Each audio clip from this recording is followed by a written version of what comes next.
What's going on, guys, and welcome back to Top 10 Nerd. The klyntars, aka the symbiotes, are a species of extraterrestrial, amorphous, inorganic life forms that love to attach to hosts and cause quite a bit of trouble. As similar as they all look, they are unique in their own sadistic ways. And that being said, to break a few down for you, I'm Taylor McWatters, and in no particular order, here are our top 10 symbiotes. Number 10, Venom. Now, of course, I'm going to start with Eddie Brock. I mean, this dude made his first appearance in The Amazing Spider-Man 252. Venom was initially attached to Peter Parker, obviously, hence everything, aka Spider-Man. So before that, it even bonded with Deadpool briefly. God, I would pay to see that on the big screen. Still would be R-rated. Has to be at that point. It didn't last very long though, so eventually I moved on and found none other than Eddie Brock. Cue Topher Grace cringe. After being part of the Kree-Skrull War, he's actually an anti-hero, despite how he may look. And the teeth give away a lot. I was excited to see him in Spider-Man 3, as most of you probably were, because Spider-Man 2 is still one of the best superhero movies, hands down. Fight me. I don't know. So once I heard about the villains in Spider-Man 3, I was pumped. Why? I mean, so once Spider-Man released the symbiote and it bonded to him, he became stronger. He got unlimited webbing, regeneration. He realized that this suit is literally alive. So after Eddie Brock got fired from the Daily Globe, after Spider-Man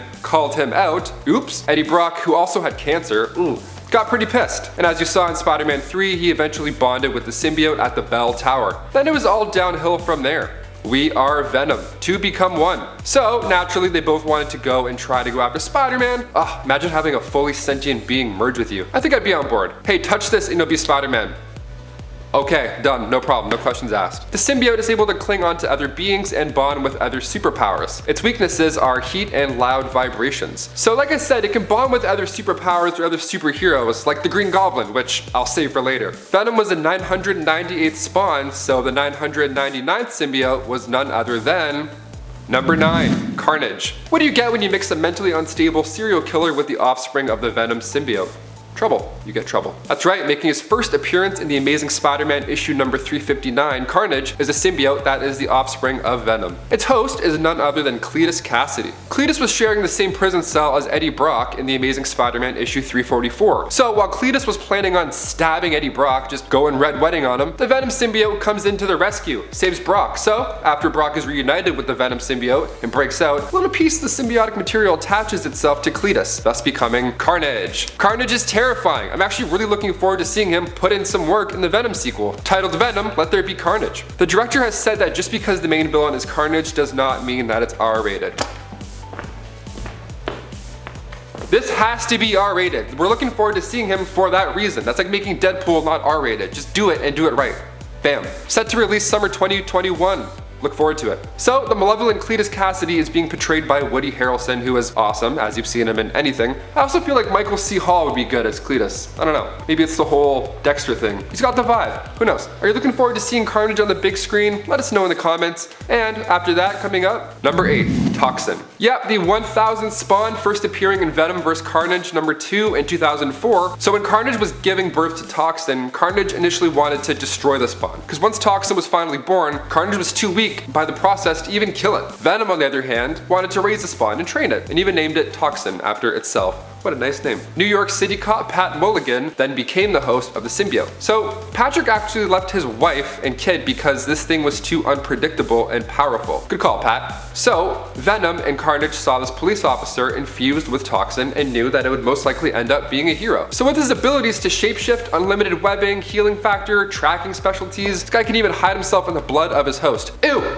They both obviously tried to kill it and of course failed. Toxin stands out from the rest of the symbiotes because, like I said earlier, he's spawn number 1000. He's special. But why? So every 1000 generations, the symbiote is born with what's called genetic memory breakdown. And since he was abandoned at a young age, he never really acted like a true symbiote. During a heated battle with Venom and Carnage, Toxin is aided by the web slinger himself, Spider-Man, who's somewhere on my chest. After the unlikely duo defeats Venom and Carnage, Spider-Man gives him the cool dad talk and encourages them to just be better. I like Toxin a lot, actually. He reminds me of like a bratty child. He broke Patrick's laptop after he referred to Toxin as a monster in an online blog, but he tried to make up for it by stealing a bag of laptops. What a sweetheart. What a gentle man. Toxin is the second hero in the symbiote family right after Hybrid, who I will explain in 3 seconds. Number 7, Hybrid. Okay, so once the Venom symbiote was taken by the Life Foundation, it was forced to create new spawns from its klyntar seeds. So these spawns were meant for these mercenaries to become super soldiers. Not a great plan.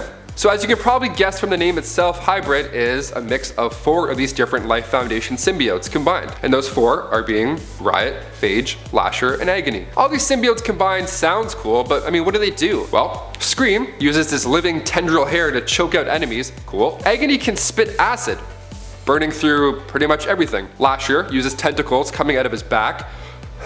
And Phage forms blade-like weapons. So, what a combo. And in comes Scott Washington, a guard at the supervillain prison, the Vault. So we watched as these 4 symbiotes escaped their containment and they all temporarily bonded with him. Wow, okay, what a shift. So after these symbiotes fused with Scott, not only did he regain his ability to walk, nice, but he also discovered that they were not a threat and they were in fact in a lot of pain during all these experiments they were doing. Scott listened to his heart and set them free. Now, it's important to note that Scott Washington actually has a lot of anger inside of him. While normally the symbiotes would encourage the host to commit crimes and lash out, do it! Hybrid does the opposite. How lovely is that? Later on, while Washington is patrolling the streets, Eddie Brock actually paralyzed him with an electric shock, followed by a final bullet, killing Scott Washington in Venom number 4, issue 19. I'd watch this movie. I really hope we get to see Hybrid on the big screen soon, in a different way. I mean, all these voices swirling around Scott's head, that would be epic. You have to pick a good actor to do it though. So many voices, so little time. So these Life Foundation symbiotes were seen on the big screen briefly in the Venom movie, and the main villain being, you guessed it, number 6, Riot. So if you saw the Venom movie, then you're familiar with this next symbiote, or symbiote if you only watched the trailer. There aren't too many comic books about Riot, but being the villain of the 2018 live-action film, I can't not include this. Played by Riz Ahmed, Riot can actually contract blades and claws with his powers. He kicks ass, being one of the 5 Life Foundation symbiotes discovered from a comet. So once obtained, the symbiote attached itself to astronaut John Jameson, and then it eventually found its way to San Francisco when it found Carlton Drake, the CEO of the Life Foundation. The master plan? Well, to bring more symbiotes to Earth and eventually take over the planet. Papa No would be so proud. Who's that? He's just a dark god of all klyntars. I'll get into him later on. That is until Venom comes along and saves the day. Spoiler alert. I like Riot. I think he was pretty decent in the movie. Some have even said they prefer this adaptation of Riot over the comic book version. Do you agree? Do you disagree? Fight down below. Number 5, Anti-Venom. Also an anti-hero, this non-sentient symbiote made its first appearance in The Amazing Spider-Man issue 671. Anti-Venom was born at the Feast Center in New York City. So in the New Ways to Die storyline, Eddie Brock and the Venom symbiote have parted ways. And Eddie Brock has cancer.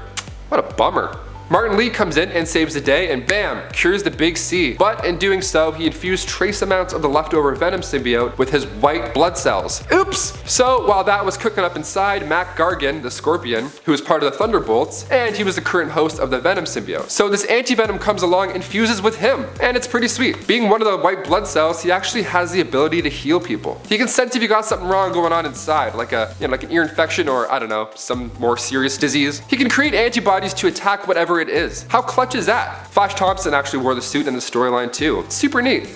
Check it out. Number 4, Knull, the god of the symbiotes. For real. So back it up way before life and creation, before time in the universe itself. I'm talking way back. Ancient malevolent deities awaited. Once the universe became a thing, Knull, the god of darkness, wasn't a fan of the company, and he set out to destroy the Celestials and went to war. So after forging this weapon called the All Black, which is a sword of living darkness, cool, and a Celestial's head, even cooler, after getting his handed to him, he figured out a new plan. He realized he can create symbiotes. What is he doing? Also, sir, can I have one, please? Thank you. So he actually manifested himself a symbiotic suit. Must be nice. And then went after all the gods.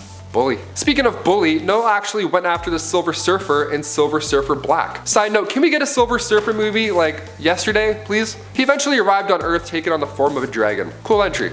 Number 3, Endo-Sim armor. This symbiote armor was created by Tony Stark, model number 50 to be exact. Making its first appearance in Superior Iron Man Volume 1, the Endo-Sim armor is a liquid smart metal that forms around the host's body. It was actually inspired by symbiotes. So he uses the suit to fight you. It wraps around you, but you can't control it or host it. What a tease. The stuff is so strong though, it even held up against Storm, so pretty hard not to throw this one in the mix. Number 2, Red Goblin. Okay, so Green Goblin plus Carnage equals holy shit. Appearing in the Amazing Spider-Man 798, Norman Osborn steals the Carnage symbiote, and after that, well, all hell breaks loose. So thankfully, Peter Parker injected the serum into the Green Goblin, infused with nanites, just to help him, chill out. No more powers, no more crazy stuff. Shh, quiet time, that's it. Norman used the Carnage symbiote to eject all the nanites, but then that ended up creating this monster mash, becoming, you guessed it, the Red Goblin. The rare weaknesses that the symbiote does have went away once the two merged. That's right, if you think you can use sound or fire to level this guy, think again. Green Goblin was fine with those things, so now the Carnage symbiote isn't even worried about it. Even the bombs that he throws are like these Carnage bombs that can bite you. They're all fused together. It's terrifying. Terrifying. And finally, number 1, my personal favorite, Scream. Yeah, making its first appearance in Venom Lethal Protector number 4, this scary looking symbiote is one of the 5 Life Foundation symbiotes. Donna Diego, a Life Foundation volunteer, bonded with the symbiote and became Scream. Making a fun little appearance in the Venom movie, Donna Diego, a security guard from the Life Foundation, bonded with the symbiote, and she helped new hosts deal with their symbiotic merging. I imagine it's not too comfortable to have an alien race inside of your head and swirling around your body. Probably pretty uncomfortable. I thought growing was painful. Ooh. The coolest thing about her is that she uses her hair to fight. Like I said earlier, she is one of the Life Foundation symbiotes and she's pretty unique to watch in action. My hair isn't long enough yet. She's actually pretty similar to Venom. The wall crawling, webs, the camouflage, the whole package. And if you saw the Venom movie, you got a chance to see Donna Diego, played by Michelle Lee, in action. So in the comics, she went pretty much 20 years without actually having a proper name. She didn't don the name Scream until the toy line from Toy Biz dropped the action figure in the 90s, titled Scream. It's a pretty cool looking action figure too, yellow with the red splats. I feel like it for sure scared some kids. Well, there you have it guys, those are our top 10 symbiotes. Which ones did we miss? Let us know below so we can break those down for you. And as always, hit that subscribe button, make sure the notifications are turned on, that way you don't miss any future videos. And I'm Taylor McWatters, I'll see you next time.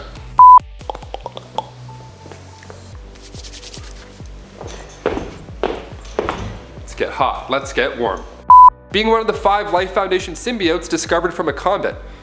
A combat. You know those space things, combats?